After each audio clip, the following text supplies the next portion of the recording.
Oman ഒഴികെയുള്ള Gulf രാജ്യങ്ങളിൽ ഇന്ന് ബലിപെരുന്നാൾ. വിവിധ രാജ്യങ്ങളിൽ പെരുന്നാൾ നമസ്കാരത്തിന് വിപുലമായ ക്രമീകരണങ്ങളാണ് ഒരുക്കിയിരിക്കുന്നത്. ദുബായിലും ഷാർജയിലും മലയാളത്തിലുള്ള ഈദ്ഗാഹുകളും ഒരുക്കിയിട്ടുണ്ട്. ഒമാനിൽ നാളെയാണ് ബലിപെരുന്നാൾ.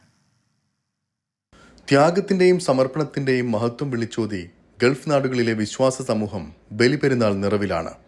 വിവിധ രാജ്യങ്ങളിലെ പള്ളികളിലും ഈദ്ഗാഹുകളിലും പെരുന്നാൾ നമസ്കാരത്തിന് വിപുലമായ ക്രമീകരണങ്ങളാണ് ഒരുക്കിയിരിക്കുന്നത്. UAE അബുദാബിയിൽ പുലർച്ചെ 5:50 പെരുന്നാൾ നമസ്കാരം നടക്കുക.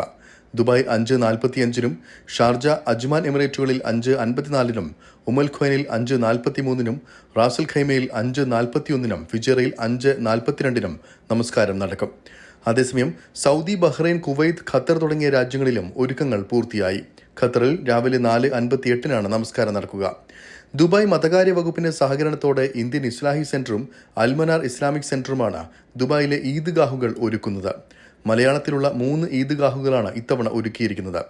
അൽഖൂസ് അൽമനാർ ഇസ്ലാമിക് സെന്ററിൽ മൗലവി മൻസൂർ മദീനിയും ഖിസൈസ് ടാർഗറ്റ് ഫുട്ബോൾ ഗ്രൗണ്ടിൽ മൗലവി ഹുസൈൻ കക്കാടും ഈദ്ഗാഹിന് നേതൃത്വം നൽകും. ഷാർജ ഫുട്ബോൾ ഗ്രൗണ്ടിലെ മലയാളം ഈദ്ഗാഹിന് ഹുസൈൻ സലഫിയാണ് നേതൃത്വം നൽകുക. 10,000-കണക്കിന് വിശ്വാസികൾ പ്രാർത്ഥനകളിൽ പങ്കാളികളാകും. ഹജ്ജ് കർമ്മത്തിന്റെ പരിസമാപ്തി കൂടിയാണ് ബലിപെരുന്നാൾ. 24 ദുബായ്.